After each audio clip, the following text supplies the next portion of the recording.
ఓం శుక్లాంబరధరం విష్ణుం శశివర్ణం చతుర్భుజం ప్రసన్నవదనం ధ్యాయేత్ సర్వవిఘ్నోపశాంతయేత్ గురుబ్రహ్మ గురు విష్ణు గురుదేవో మహేశ్వర గురు సాక్షాత్ పరం బ్రహ్మ తస్మై శ్రీ గురవే నమః.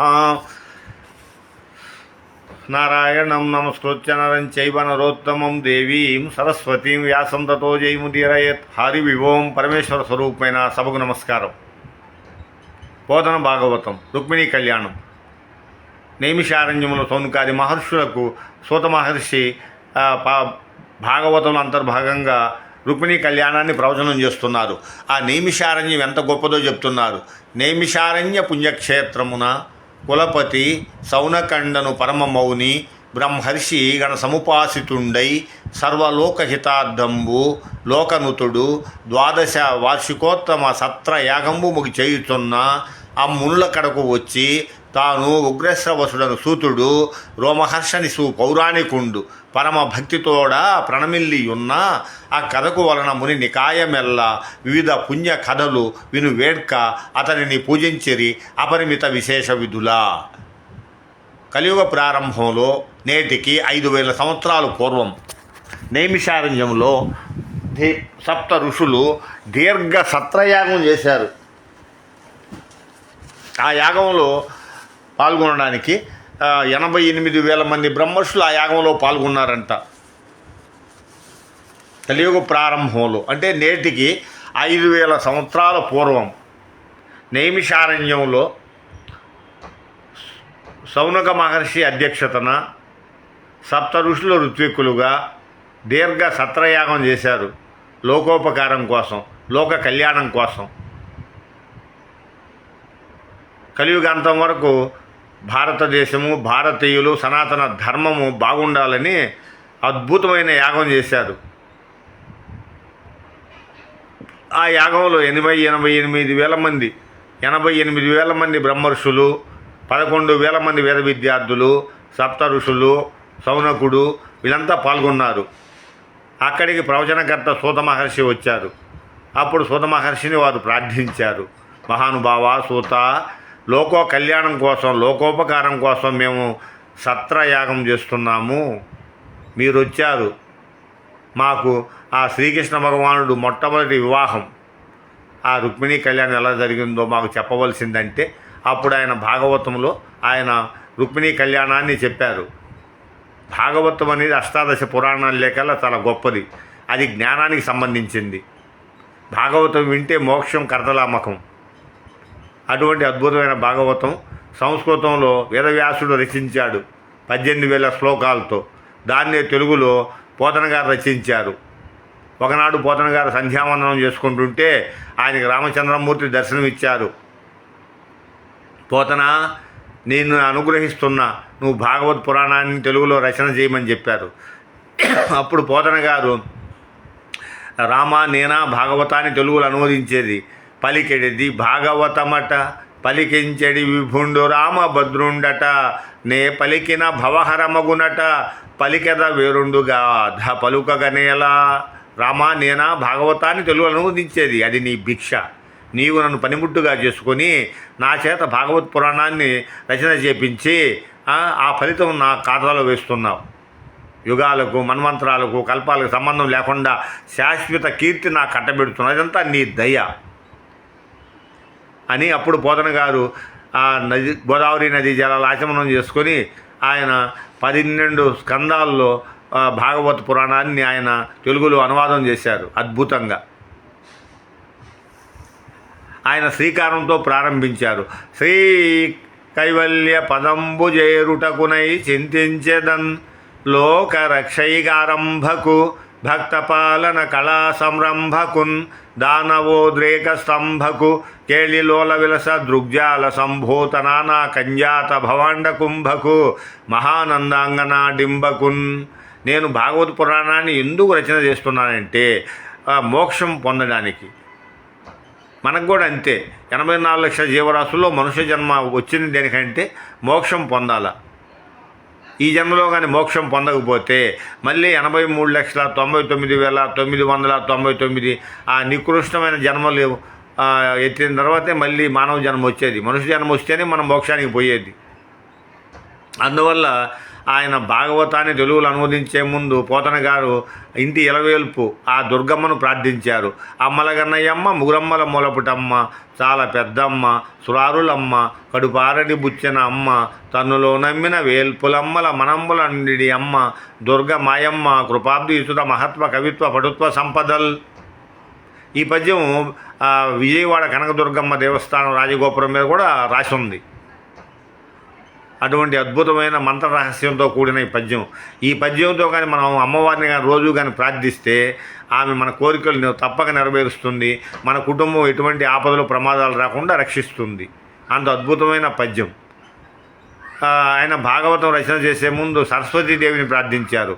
శారద నిరదేందు ఘనసార పటీర మరాళ మల్లికాహార తుషార ఫేన రజితాచల కాశ ఫణీశ కొంద మందార సుధాపయోధి శితతామర సామర వాహిని శుభాకారత నొప్పు నిన్ను మరి కానగా నిన్నడు కలుగు భారతి.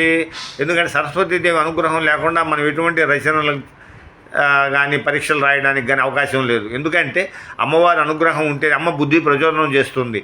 ఆ ప్రశ్నలు కానీ ఏదైనా నువ్వు రాయాల్సిన గ్రంథం ఏదైనా కానీ దానికి నీకు జ్ఞాపకం చేస్తుంది అమ్మ. అందువల్ల అమ్మను ప్రార్థించాల. తదుపరి ఆ రోజు ఆయన భాగవత రచన పూర్తయిన తర్వాత అప్పుడు ఆ రాత్రి సరస్వతీదేవి పోతన గారి ఇంటికి వచ్చి ఆయనకి దర్శనం ఇచ్చింది. ఆమె కంటి నీరు పెట్టుకుంది. అప్పుడు పోతన గారు నమస్కారం చేసి, ఎందుకమ్మా కన్నీళ్లు పెట్టుకుంటున్నావో? కాటుక కంటి నీరు తను కట్టు పయంబడ ఎలా ఏడ్చదా కైటబద ఇచ్చమర్ధనుని గాదలి కోడలా ఓ మదంబా ఓ కాటుక గర్భురాణి నిన్న ఆ కాడికిని కొనిపోయి అలా కిరాత కీచుకులకమ్మ త్రిశుద్ధుగా నమ్ము భారతి. అమ్మ నేను భాగవతాన్ని అమ్మనమ్మా. అలాగని భాగవతాన్ని నమ్మి ఆ సొమ్ముతో నేను విలాసవంతమైన జీవితం కానీ జీవిస్తే బాలరసాల సాలన పల్లవ కోమల కావ్య కన్యకన్ గోళలకిచ్చి ఆ పడుపుకూడు భుజించుట కంటెన్ సత్కవులు హాలికులైననేమి గహనాంతర సేమల కందమూల కవు ధాలికులైననేమి నిజదార సుతోదర పోషణార్థమై. అమ్మ అలాగాని నేను కానీ భాగవతాన్ని ఆ సొమ్ముతో విలాసవంతమైన జీవితం కానీ జీవిస్తే కాలంలో వస్తాడు కాలుడు అంటే యమధర్మరాజు వచ్చి నా కాలు పట్టుకొని నరకానికి లాక్కొని పోతా, ఒరే రామచంద్రమూర్తి నీ చేత భాగవత పురాణ రచన చేపిస్తే నువ్వు అమ్ముకొని తినేసినా అని చెప్పని ఆ నరకంలో ప్రవహించే వైతరిని అనే నదిలో నన్ను కుళ్ళబొడస్తారు, భయంకరమైన శిక్షలు అనుభవిస్తారు. నాకెందుకమ్మా భాగవతాన్ని నేను ఏ రామచంద్రమూర్తి అయితే నా చేత భాగవతాన్ని రచన చేయించారో నేను ఆ రామచంద్రమూర్తికి అంకితం ఇస్తానని పోతన గారు ప్రకటించేశాడు. ఈ మనుజేశ్వరాధములకిచ్చి పురంబులు వాహనంబులు సొమ్ములు కొన్ని పుచ్చుకొని సొక్కి కాలుడు చే సమ్మెట రేటులు అమ్మడగా సమ్మతి శ్రీహరికిచ్చి చెప్పి ఈ బమ్మెర పోతరాజు ఒకడు భాగవతంబు జగత్యదంబు అని ప్రకటించేశాడు. రామచంద్రమూర్తికి ఆయన భాగవతాన్ని అంకితం చేశారు. ఆ విధంగా ఈరోజు మనకు ఆ నేమిషారణ్యంలో సౌనకాది మహర్షులకు సూత మహర్షి ఆయన రుక్మిణీ కళ్యాణాన్ని తెలుపుతున్నారు. విదర్భ నగరాన్ని విదర్భ దేశాన్ని భీష్మకుడు అనే ఒక రాజు పరిపాలిస్తూ ఉండేవారు. ఆయన కుమార్తె రుక్మిణి, ఆయన కుమారుడు రుక్మి. ఆ రుక్మి స్నేహితులు జరాసంధుడు, శిశుపాలుడు, దంతవక్త్రుడు. ఆ రుక్మిణి కళ్యాణం ఆ శిశుపాలుడితో చేయాలని పెద్దలు నిర్ణయించారు. పెద్దలంటే వీళ్ళే జరాసంధుడు, శిశుపాలుడు ఎదుగుతున్నారు, వాళ్ళంతా కూడా నిర్ణయించారు. ఈ సంగతి తెలిసిన రుక్మిణీదేవి నారద మహర్షిని ప్రార్థిస్తుంది. నారద మహర్షి అంటారు, నువ్వు ఎవరినైనా బ్రాహ్మణుణ్ణి ద్వారకా నగరానికి నువ్వు సందేశం పంపించమ్మా రాయబారం శ్రీకృష్ణుడికి, ఆయన సమయానికి వచ్చి నిన్ను వివాహం చేసుకుంటాడంటారు. అప్పుడు విదర్భ నగరంలో అగ్నిద్యోధనుడు అనే ఒక బ్రాహ్మణుణ్ణి పంపించేస్తారు. యాడికి ద్వారకా నగరానికి పంపించేశారు. అప్పుడు ఆ ద్వారకా నగరానికి అగ్నిద్యోధనుడు వెళ్ళి ఆయన ఆ శ్రీకృష్ణ భగవానుడికి చెప్పిండు, స్వామి ఆ రుక్మిణి మనసు వాచ కర్మణ నిన్నే ఆమె వివాహం సంకల్పించింది, కానీ ఆ వివాహము పెద్దలు అదిగో ఆ శిశుపాలుడితో చేయాలని సంకల్పించారంటే అప్పుడు శ్రీకృష్ణుడు సమయానికి వచ్చి నేను రుక్మిణీదేవిని వివాహం చేసుకుంటానని అగ్నిద్యోధనుడికి మాటిచ్చాడు. ఆ పెళ్లి గడియలు రానే వచ్చాయి. ఆ పెళ్లికి ముందు వధువు ఆ గౌరీ పూజ చేయాల. రుక్మిణీదేవి గౌరీ పూజ చేయడానికి ఉపక్రమించింది. అమ్మను ప్రార్థించింది. నమ్మితి నా మనంబున సనాతనులైన ఉమామహేశులున్ మిమ్ము పురాణ దంపతుల మేలు భజింతు గదమ్మా, మేటి పెద్దమ్మ దయాంబురాశివి గదమ్మా, హరింబతి చేయుమమ్మ, నన్ను నమ్మిన వానికి ఎన్నడూ నాశము లేదు కదమ్మా ఈశ్వరి అని అమ్మని త్రికరణ శుద్ధిగా ప్రార్థించింది. అప్పుడు ఆయనకు బ్రాహ్మణ దర్శనం జరిగింది. బ్రాహ్మణ దర్శనం అంటే బ్రహ్మ దర్శనం. బ్రాహ్మణుడు అగ్నిజ్యోధనుడు అమ్మని రుక్మిణిని ఆశీర్వదించారు. శీఘ్రమే కళ్యాణ ప్రాప్తిరస్తు అని చెప్పని, మనోవాంఛ ఫల సిద్ధిరస్తు శుభమని. అప్పుడు రుక్మిణీదేవి అన్నది, బ్రాహ్మణోత్తమ, ఈరోజు నేను బ్రతికి ఉన్నానంటే దానికి కారణం మీరు కానీ ద్వారకా నగరానికి వెళ్ళి ఆ శ్రీకృష్ణ భగవానుడికి కానీ చెప్పకపోతే ఈరోజు ఈ రుక్మిణి బతికేది కాదు. ఇదంతా మీ దయ, మీకు నేను ఏమి కృతజ్ఞత చేయగలనని చెప్పని ఆమె 2 చేతులు జోడించి ఆ అగ్నిజ్యోతుడనే బ్రాహ్మణుణ్ణి ప్రార్థించింది, కృతజ్ఞతలు చెప్పింది. జలజాతేక్షను తోడు తెచ్చితివి, నా సందేశమున్ తెల్పి నన్ను నిలువం పెట్టితి, నీ కృపన్ బ్రతికితిన్, నీ అంత పుణ్యాత్మకులు గలరే, దీనికి నీకు ప్రత్యుపకృతం కావింప నేనేరా, అంజలి ఘటించద భూసురాన్వయమణి సద్బంధు చింతామణి. అయ్యా, నువ్వు చేసిన ఈ ఘనకార్యానికి మేలుకు నేను నీకు జీవితాంతం రుణపడి ఉంటాను బ్రాహ్మణోత్తమ అని చెప్పని ఆమె కృతజ్ఞతలు 2 చేతులు జోడించి చెప్పింది, అంజలి ఘటించి. అప్పుడు ఆమె ఆ మందిరం బయట రాగానే శ్రీకృష్ణుడు ఆ రథం మీద ఆయన ఉన్నారు. మొట్టమొదటిసారి రుక్మిణీదేవి శ్రీకృష్ణుడిని దర్శించింది. ఆయన ఎలా ఉన్నాడో వర్ణిస్తున్నారు పోతన గారు. రుక్మిణీదేవి కళ్ళల్లో నుంచి లైవ్ టెలికాస్ట్. కానీ రుక్మిణి చంద్రమండల ముఖం కంఠీ రవేంద్రావలగ్ను నవాంభోజదళాక్షు యారుతర వక్షున్ మేఘ సంకాశ దేహు నగారాతి గజేంద్ర నిబహస్తుం శేఖరి పీతాంబరున్ ఘనభూషాన్వితు కంబు కంటు విజయోత్కంఠున్ జగన్మోహనాకారుడైన ఆ శ్రీకృష్ణ భగవానుడు పౌర్ణమి నాటి చంద్రుడు వలె ఆయన ముఖం ప్రతిబింబిస్తూ ఉందన్నమాట, వెలుగుతూ ఉంది. ఆయన బాహువులు ఏనుగు తొండంలాగా ఉన్నాయంట. అటువంటి శ్రీకృష్ణ భగవానుడు పట్టు పీతాంబరాలు ధరించారు. శ్రీవత్సమని పుట్టుమచ్చ కౌస్తుభ రత్నాన్ని ధరించి ఉన్నారు. అటువంటి శ్రీకృష్ణుడు రుక్మిణీదేవిని తీసుకొని ఆమె ద్వారకా నగరానికి వెళుతూ ఉంటే అక్కడ ఉండే చెలికత్తెలపై పెళ్లి మండపంలో చెప్పారు, ఈ విధంగా శ్రీకృష్ణుడు రుక్మిణీదేవిని తీసుకుని ద్వారకకి వెళ్ళిపోతున్నారని.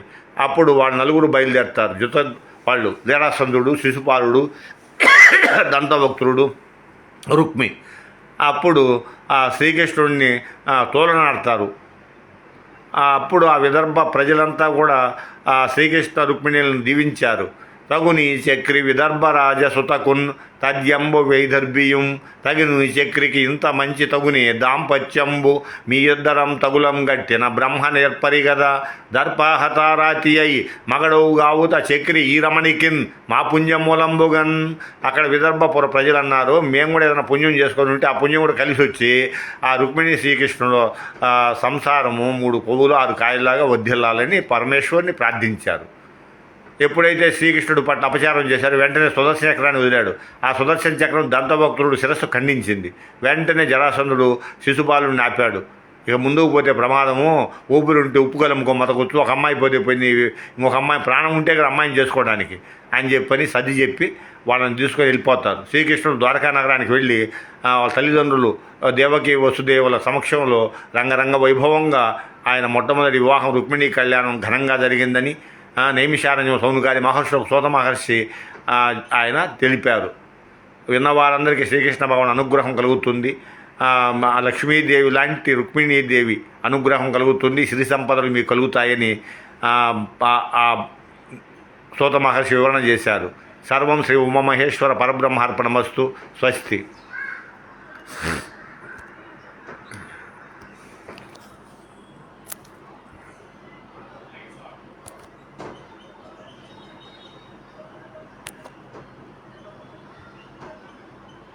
Yeah,